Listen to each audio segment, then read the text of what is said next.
आदरणीय पवित्र आत्माओं, सोरो में आयोजित इस सामवेद पारायण यज्ञ में अभी कन्या गुरुकुल प्रहलादपुर की छात्राओं ने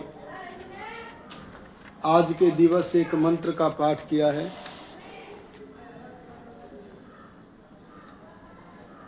वह मंत्र महर्षि दयानंद जी ने संध्या की पद्धति में भी लिखा है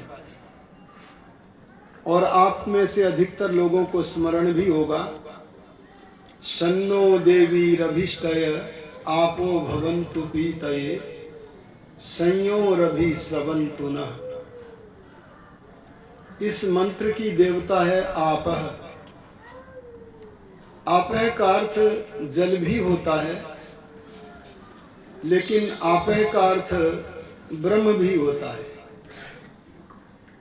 यजुर्वेद में एक मंत्र आता है, तदेवाग्निस्तदादित्यस् तद्वायुस्तदु चंद्रमा तदेव ब्रह्म त आपः स प्रजापति। इस मंत्र में परमेश्वर के अनेक नाम आए हैं और उन अनेक नामों में एक नाम आपः भी आया है। ये नित्य बहुवचनांत है, त आपः। और उसी को तद ब्रह्म, जिसका नाम आप है, उसी को ब्रह्म कहते हैं। तो जब हम प्रातः काल सायं काल ब्रह्म यज्ञ करने बैठते हैं, ब्रह्म का प्रत्यक्ष करने के लिए प्रयत्न करने को बैठते हैं, तब इन पर्यायवाची नामों में से हमें आपः का अर्थ ब्रह्म ले लेना चाहिए, क्योंकि भगवान कहते हैं जिस सत्ता का नाम ब्रह्म है उसी का नाम आपः भी है। हमने हवन में भी एक मंत्र का पाठ किया है, याद करो।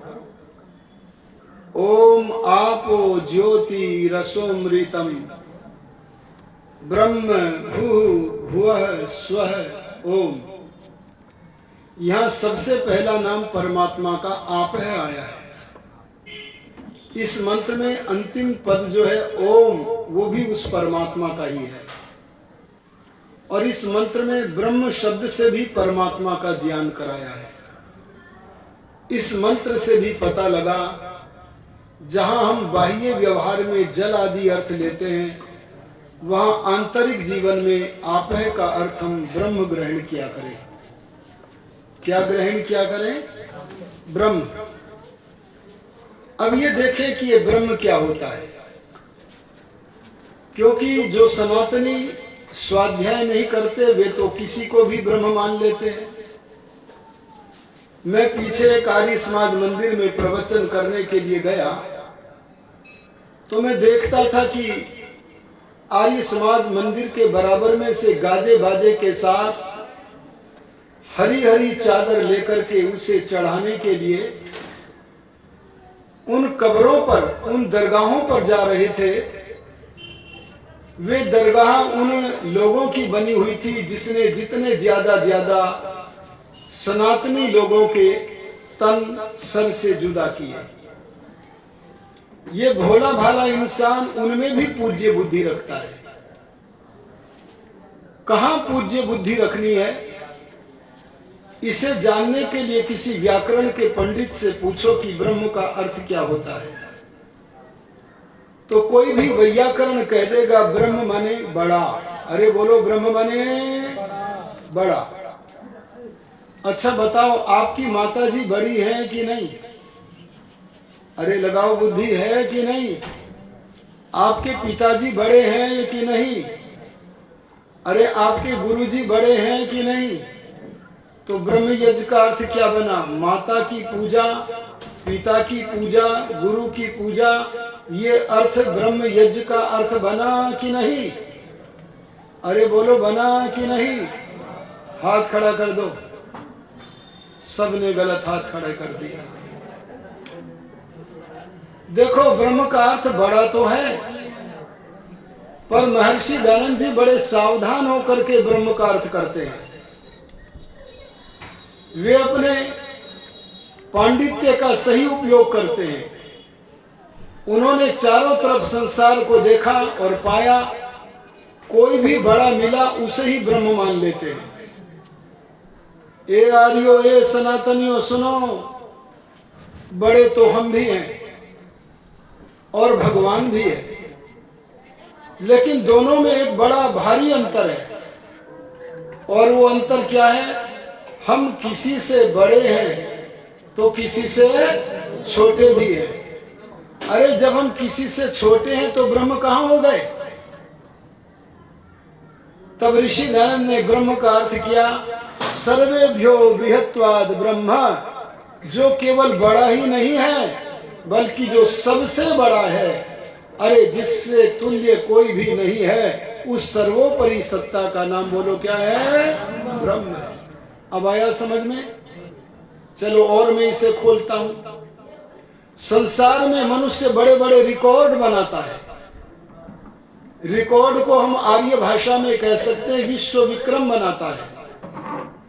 लेकिन हमारे बनाए हुए विश्व विक्रम वे दूसरे के द्वारा तोड़ दिए जाते हैं कि नहीं? अरे बोलो, तोड़ दिए जाते हैं कि नहीं? तोड़ दिए जाते हैं।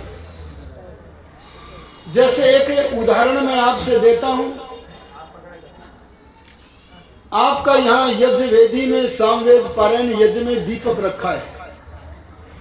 ये दीपक बढ़िया है कि घटिया है? सच में बढ़िया है, मैं भी मानता हूं। परंतु इस दीपक से भी बढ़िया दीपक,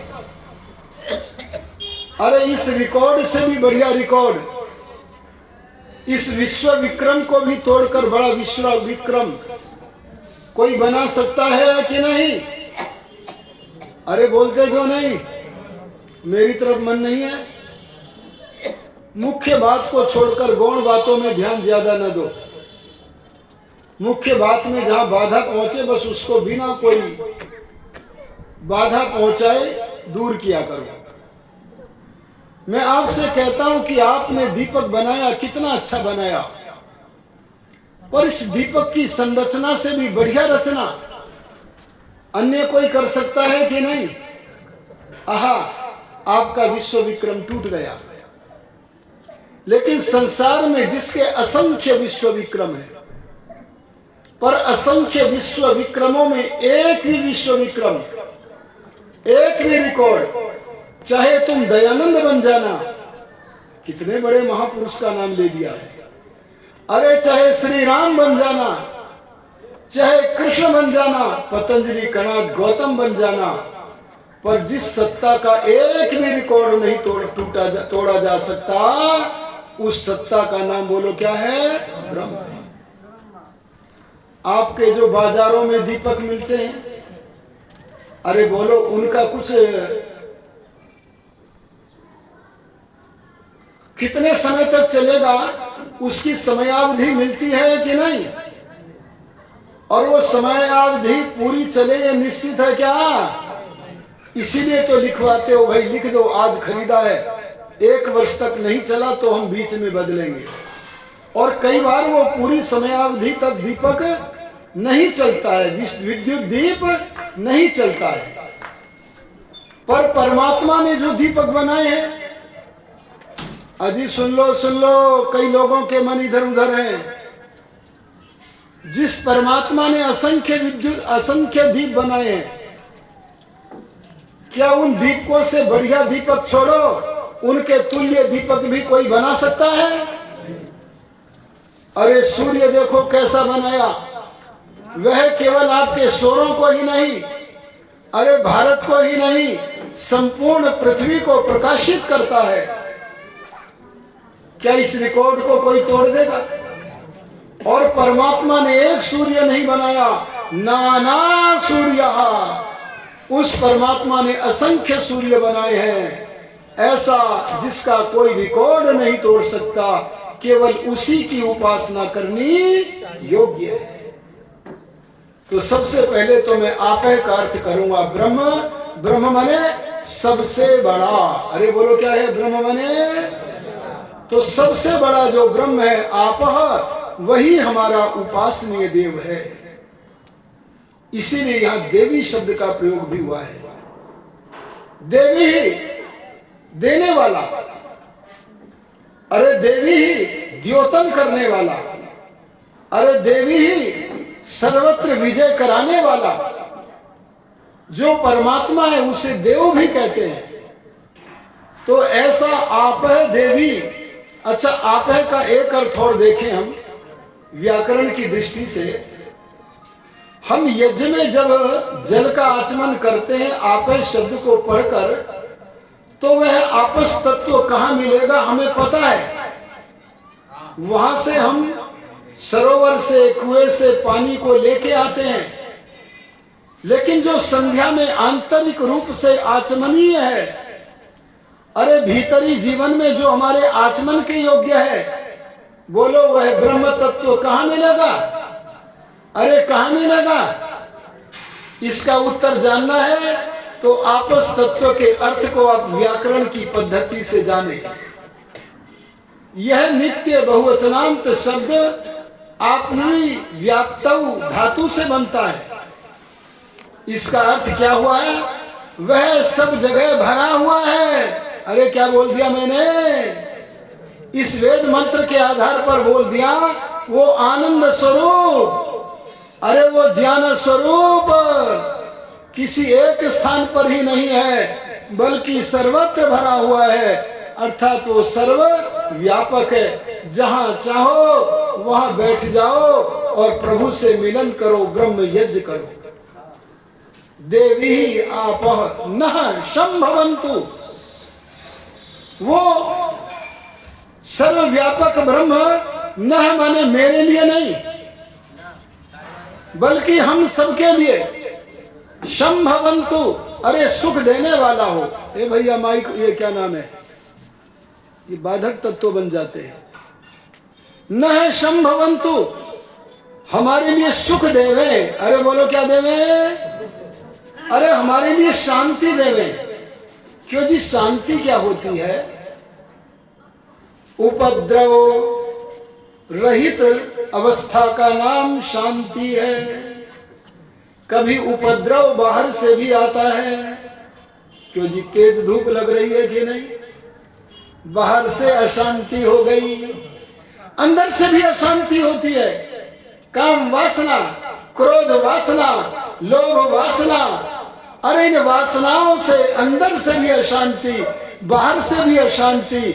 ऐसी अशांति न हो, शांति हो, सुख हो। शम नः भवन्तु, हमें सुख होवे। और किस लिए चाहते हो आपस तत्व को, ब्रह्म को? तो मंत्र ने कहा अभिष्टये, हमारी जो इच्छाएं हैं, कौन कौन सी? सांसारिक अभ्युदय की, और कौन सी? मोक्ष की। ये इच्छाएं पूर्ण हो। और एक इच्छा को तो यह विशेष रूप से कहा पीतये। अरे बोलो क्या कहा? शब्द है पीति, चतुर्थी विभक्ति के एक वचन में बनेगा पीतये। पीतये माने पीने के लिए। क्या बोला मैंने? पीने के लिए। इसका पता लगा कोई पेय वस्तु है ब्रह्म, वो परमात्मा पेय वस्तु है। इस बात का उन्हें पता नहीं चलता। जो नाम मात्र की संध्या करते हैं, जो केवल बाह्य आचमन करते हैं, उन्हें बाहर के पानी के पीने का तो पता चलता है, लेकिन आंतरिक ब्रह्म तत्व भी पेय पदार्थ है, इसका पता नहीं चलता। लेकिन वेद कहता है वो पीने के लिए है। कुछ जिज्ञासु ऋषियों के पास पहुंच गए। अरे किन के पास पहुंच गए? जिन्होंने केवल बाह्य आचमन नहीं किया था, बल्कि आंतरिक, अजी सुनो जी, जिन्होंने भीतरी आचमन किया था। और वे भीतरी आचमन करने वाले जो ऋषि थे, उनके पास पहुंच गए और बोले हम तो बाहर का आचमन पानी का ही करते रह गए, पर आपने तो भीतरी आचमन, अरे सबसे बड़े आचमन ये तत्व का सेवन किया है, बताओ वह कैसा है। तब ऋषि बोले, अजी सुनो, ऋषि बोले मत पूछो। बोले क्यों ना पूछें? अजी क्यों ना पूछें? तो ऋषि बोले वो वाणी का विषय नहीं है, अरे वो कानों का विषय नहीं है। वाणी जिसे बोलती है वह ब्रह्म नहीं है, वाणी जिससे शक्ति प्राप्त करके बोलती है वह ब्रह्म है। अरे कान जिसे सुनते हैं वह कानों का विषय ब्रह्म नहीं है, बल्कि कान जिससे शक्ति प्राप्त करती है वह ब्रह्म है। बैठ जाओ जी, बैठ जाओ। संकेत कर दिया करो, मेरे को ना बोलना पड़ा करे। ये सभा के नियमों का उल्लंघन कर देते हैं। ये जो नमस्ते आदि करना है ना, सभा के बाद में करो। सभा में आके ऐसे बैठो जैसे कुछ पता ही नहीं लगा कौन बैठा है। सदा स्मरण रखो ये, ठीक है ना। वक्ता बोल रहा है, उसके बोलने में बाधक मत बनो, सभ्य बन के बैठो, सभा के नियमों का पालन करो। अगर मोबाइल फोन आ जाए तो उसे यहां से उठकर दूर जाकर के सुनो। ये सभा के नियम है जी।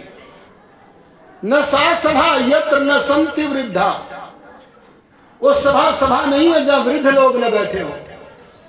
न ते वृद्धा ये न वदंती धर्मम, वे वृद्ध नहीं है जो धर्मोच्चारण न कर सके।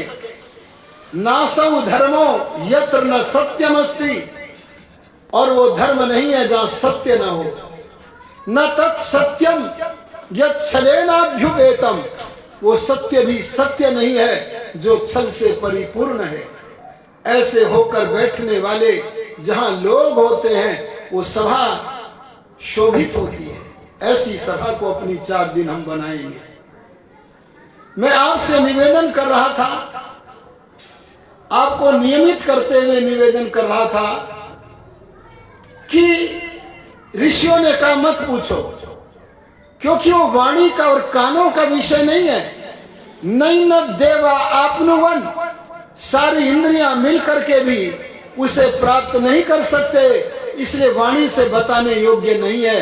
तब जिज्ञासु बोले, अरे दयानंद जैसे दयालु से बोले, अरे कुछ तो बोलो, जब बोलोगे तो कुछ तो फीलिंग होगा, अरे कुछ तो अनुभव होगा, आपके वाक्यों से कुछ तो आभास होगा, कुछ तो अंतर्भान होगा। तब दया में भर के दयालु ऋषि लोग बोले, समाधि निर्धूतमलस्य चेतसो निवेशितस्यात्मनि यत् सुखं भवेत्, न शक्यते वर्णयितुं गिरा तदा स्वयं तदन्तःकरणेन गृह्यते। वैसे तो समाधि से धो लिया है मन का मैल जिसने, उसे ही परमात्मा का वो अंतर रस प्राप्त होता है। देखो भगवान का नाम क्या आने वाला है, लेकिन तुम नहीं पूछते तो हम बता देते हैं। शब्द से कुछ समझ में आए तो बता देते हैं। अगर पूछना चाहते हो कि आंतरिक आचमनीय तत्व कैसा है तो हम कहेंगे वह तो रसीला है। अरे बोलो कैसा है जी? रस माने स्वाद। और कैसा स्वाद है? अरे हम स्वाद तो शारीरिक और ऐन्द्रिक भी प्राकृतिक पदार्थों से लेते हैं। इनमें भी स्वाद है, पर इनमें छोटा स्वाद है। गन्ने का रस 15 रुपए में 1 गिलास मिलता है। अरे सुनो, मौसमी का रस और महंगा मिलेगा, 25 रुपए में 1 गिलास मिलेगा। इससे भी बड़ा रस है कौन सा? अनार का रस 50 रुपए का 1 गिलास मिल जाएगा, छोटा सा। अरे संसार के ये रस, प्रकृति से मिलने वाले ये रस, जो शारीरिक और ऐन्द्रिक सुख देने वाले ये रस, किसी से बड़े हैं तो किसी से छोटे हैं। और अगर सुनो जी, किसी चेतन आत्मा का सच्चा प्यार मिल गया, अरे वो प्यार चाहे माँ का मिला हो, चाहे पिता का मिला हो, किसी का भी मिला हो, अगर सच्चा प्यार मिल गया तो उससे हमें मानसिक सुख मिलेगा। लेकिन हे प्रभु, सबसे बड़ा सुख जिसका नाम है ब्रह्म रस। अरे बोलो क्या है? रसम लब्ध्वा आनंदी भवति जिस ईश्वर से मिलने वाले रस को पाकर जीवात्मा आनंदी हो जाता है, वो तो ब्रह्म की उपासना से ही मिलेगा। अरे बोलो, खीर में आनंद है कि नहीं? हाथ खड़ा करके बोलो लंबा से। ड्राई फ्रूट पड़ी हो जिसमें, गाय के घी का हो बढ़िया, हाथ खड़ा करो। अरे ये खीर का रस, खीर का स्वाद जीभ से मिलता है कि कैसे मिलता है? इंद्रियों से मिलने वाला आनंद नहीं है। ये तो प्राकृतिक सुख है, गन्ने के रस की तरह। अरे आम का रस तो गन्ने की रस की तरह से है। ये रस तो किसी से बड़े हैं और छोटे भी हैं, ये तो धन संपदा से मिलेंगे। अरे हमारे कर्म अच्छे होंगे तो अच्छे जीव से संबंध बन के हमें मानसिक सुख मिलेगा। लेकिन जो सबसे बड़ा सुख है, अरे जिसका वास्तविक नाम आनंद है, वो तो केवल ब्रह्म यज्ञ से ही मिलेगा। और नान्य पंथा विद्यते नाय, मोक्ष के द्वारा उस सुख को प्राप्त करने का कोई दूसरा मार्ग, अरे बोलो, नहीं। आप सबको जहां अभ्युदय के द्वारा मानसिक सुख, शारीरिक ऐन्द्रिक सुख प्राप्त करने का उद्योग करना चाहिए, वहां उससे असंख्य गुना बड़ा सुख प्राप्त करने के लिए असंख्य गुना बड़ा महान परिश्रम करना चाहिए। और उस परिश्रम का नाम है ब्रह्म यज्ञ। अरे बोलो, क्या है? बोले क्या करोगे? अभिष्ट इच्छा की पूर्ति करेंगे। पीत कोई वैयाकरण तो अर्थ कर देगा पीने के लिए, पर ऋषि ध्यान ने तो वहां योगी थे ना, तो क्या अर्थ कर दिया? पूर्णानंद प्राप्त। अरे बोलो, क्या कर दिया? पूरे आनंद की प्राप्ति के लिए। देखो, दयानंद अब आनंद में है, पतंजलि भी आनंद में है, आनंद स्वरूप परमात्मा में है। अरे जिसका नाम मोक्ष है उसमें है। और मोक्ष कहां से कहां तक है? अरे जैसे परमात्मा अनंत है, अरे जैसे आकाश अनंत है, अपने पिता के राज्य में अनंत आकाश में यहां वहां जहां तहां भ्रमण करते हुए मुक्तात्मा, सारी सृष्टि को देखते हुए मुक्तात्मा, अरे देख करके हर्षित होते हुए मुक्तात्मा भ्रमण करते हैं। अरे बोलो, करते हैं कि नहीं? और जब आपके यज्ञ में अगर कभी कोई मुक्तात्मा आता होगा तो आपको देख करके हर्षित होता होगा कि नहीं? अरे बोलो, होता होगा कि नहीं? अरे आपको आशीर्वाद देके जाता होगा कि नहीं? अरे मुक्तात्मा मुक्ति में परस्पर मिलते हैं और मिलकर के हर्षित होते हैं। कैसे? मानो दयानंद का आत्मा मिला पतंजलि जी को। पतंजलि बोले, अरे तू वही महान आत्मा हो जो कभी समीक मुनि थे। अरे तुम वही हो जो कभी अटूटी मुनि थे। अरे तुम वही आत्मा हो जो कभी दयानंद ऋषि थे। अरे तुमने तो डूबते हुए वेद रूपी सूर्य को बचा लिया। आज सनातन धर्म का महान प्रहरी सत्संग आर्य समाज बना दिया। मैं पतंजलि तुम्हें साधुवाद देता हूं। बोलो, ऐसी वार्ता होती होगी कि नहीं? तब दयानंद कहते होंगे, अरे आप पतंजलि हैं? बोले, हाँ मैं पतंजलि हूँ। अहो, मेरा सौभाग्य है कि मुक्ति में आपको भी देख रहा हूँ। अरे आपका योग दर्शन पढ़ के ही, अरे उन पद चिन्हों पर चल के ही तो मैं ऋषि बनकर, मैं मुक्तात्मा के रूप में यहाँ आपके सामने हूँ। आर्यो ध्यान देना, वो पहुंचना हमारा लक्ष्य है। उसको पान करने के लिए, पीते ब्रह्मानंद रस के पान करने के लिए हमें प्रतिदिन ब्रह्म यज्ञ रचाना चाहिए। और देखो इस मंत्र के अंत में क्या कहा, मैं संक्षिप्त कथन करता हूं। संयोरभिस्रवन्तु नः। निरुक्त में एक शब्द है इदम युः। क्या शब्द है? बोलो, इदम युः। मुझे लगता है उसी तरह का ये शब्द है संयुः। षष्ठी विभक्ति के एक वचन में बनेगा संयुः। अरे सुख की कामना करने वाला, अरे परम सुख की कामना करने वाला, अरे आनंद की कामना करने वाला मैं उपासक चाहता हूं। न अभिश्रवंतु, मेरे ही नहीं हम सब उपासकों के सब और बरसो। अरे क्या कह दिया, आनंद की वर्षा करो। और इसके लिए हम तब सफल होंगे जब अपना पूर्ण पुरुषार्थ करेंगे। अरे यम नियम आसन प्राणायाम प्रत्याहार धारणा ध्यान समाधि का निरंतर अभ्यास करेंगे। ऐसा करते हुए महान तप करेंगे, तब हमें निश्चित रूप से संध्या का यह जो मंत्र है, जो यजुर्वेद में भी आया है और सामवेद में भी आया है, उसको हम साकार कर सकेंगे। आशा करता हूं कि आप इस यज्ञ में बैठकर इस मंत्र को अपने जीवन में चरितार्थ करके सर्वोच्च पद को, अरे ब्रह्म रस को प्राप्त करें और ऋषि दयानंद के शब्दों में कभी बोल सके, क्या त्वमेव प्रत्यक्षम ब्रह्मासि त्वमेव प्रत्यक्षम ब्रह्म वदिष्यामि। ऐसे बोलने की योग्यता है प्रभु, हम भी महर्षि दयानंद की तरह सचमुच में कभी कर सके, ऐसी दया हम पर करो। यहाँ पर बैठे हुए सभी याजकों पर करो। इसी कथन के साथ अपने वक्तव्य को विरमित करता हूँ। ओम शं